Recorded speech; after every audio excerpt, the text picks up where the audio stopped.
বন্ধুরা, কোয়াড যে জোটটা একসময় চীনের বিরুদ্ধে শক্তিশালী হয়ে উঠেছিল, এখন এটি শেষ হতে চলেছে। আর এর পিছনে দায়ী হল স্বয়ং ডোনাল্ড ট্রাম্প।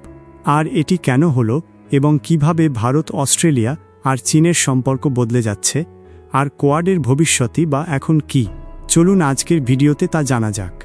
কোয়াড হলো 4টে দেশের জোট: ভারত, আমেরিকা, জাপান আর অস্ট্রেলিয়া। এই জোটটা তৈরি হয়েছিল চীনের ক্রমবর্ধমান প্রভাব মোকাবিলা করতে, বিশেষ করে দক্ষিণ চীন সাগর আর ইন্দো প্যাসিফিক অঞ্চলে।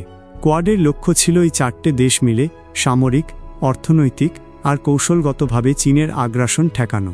এই জোটটা এতটাই শক্তিশালী ছিল যে চীনের জন্য এটা একটা বড় হুমকি হয়ে দাঁড়িয়েছিল। ভারতের সমুদ্র সীমা, জাপানের প্রযুক্তি, আমেরিকার সামরিক শক্তি আর অস্ট্রেলিয়ার সম্পদ, এই সব মিলে কোয়াড ছিল চীনের কাছে একটা বড় চ্যালেঞ্জ। কিন্তু এখন গল্পটা পাল্টে গেছে। কিন্তু কেন? কারণ 2025 সালে ট্রাম্প দ্বিতীয়বার প্রেসিডেন্ট হওয়ার পর তিনি একের পর এক ট্যারিফ বা আমদানি শুল্ক ঘোষণা করেছেন। তিনি বলেছেন, 1 আগস্ট থেকে অনেক দেশের উপর 20% থেকে 50% পর্যন্ত ট্যারিফ লাগবে।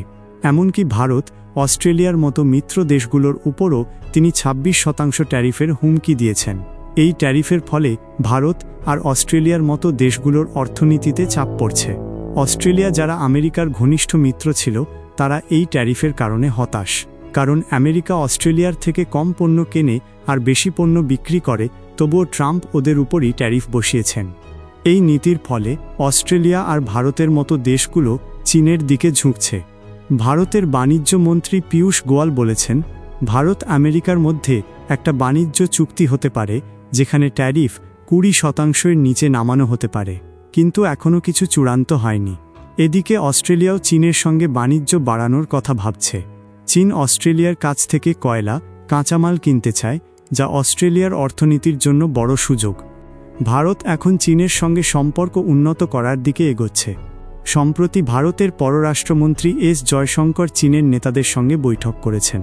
এই বৈঠকে বাণিজ্য বাধা দূর করা আর ভারতের ট্রেড ডেফিসিট কমানো নিয়ে কথা হয়েছে। অস্ট্রেলিয়ার প্রধানমন্ত্রী অ্যান্থনি আলবানিজো চীন সফরে গিয়েছেন এবং বড় বড় বাণিজ্য চুক্তির কথা বলেছেন। চীন অস্ট্রেলিয়াকে কয়লা বিক্রির জন্য ভালো দামের প্রস্তাব দিয়েছে। এই সবের মানে কি? এটা স্পষ্ট যে ভারত আর অস্ট্রেলিয়া এখন চীনের সঙ্গে কাছাকাছি আসছে, কারণ ট্রাম্পের ট্যারিফ তাদের আমেরিকার ওপর ভরসা কমিয়ে দিয়েছে। কোয়াডের এই সময় ভারত 2025 সালে দিল্লিতে কোয়াড সামিট করতে চলেছে, কিন্তু ট্রাম্পের নীতির কারণে এই জোটের ভবিষ্যৎ অনিশ্চিত। বিশেষজ্ঞরা বলছেন, ট্রাম্পের আমেরিকা ফার্স্ট নীতি কোয়াডের একতাকে দুর্বল করে দিচ্ছে। আমার মনে হয় ট্রাম্পের এই ট্যারিফ নীতি সত্যিই কোয়াডের জন্য বড় ধাক্কা।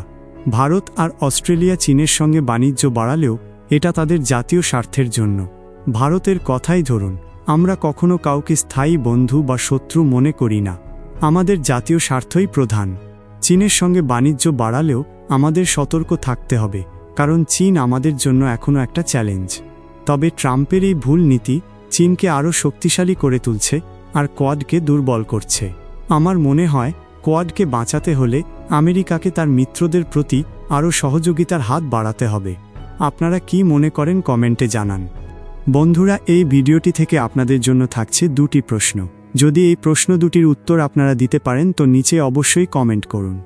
কোয়াড জোটটি মোট কয়টি দেশের সমন্বয়ে গঠিত? ক 2টি, খ 3টি, গ 4টি, ঘ 5টি। ডোনাল্ড ট্রাম্পের ট্যারিফ নীতির ফলে কোন দুটি দেশ চীনের সাথে বাণিজ্যিক সম্পর্ক জোরদার করার দিকে ঝুঁকছে বলে উল্লেখ করা হয়েছে? ক ভারত ও জাপান, খ অস্ট্রেলিয়া ও আমেরিকা, গ ভারত ও অস্ট্রেলিয়া, ঘ জাপান ও আমেরিকা। আজকের জন্য এটুকুই। এই ভিডিও যদি ভালো লেগে থাকে তাহলে লাইক, শেয়ার আর সাবস্ক্রাইব করতে ভুলবেন না। বেল আইকনটা প্রেস করুন যাতে নতুন ভিডিওর নোটিফিকেশন পান। আবার দেখা হবে, ততক্ষণ ভালো থাকুন।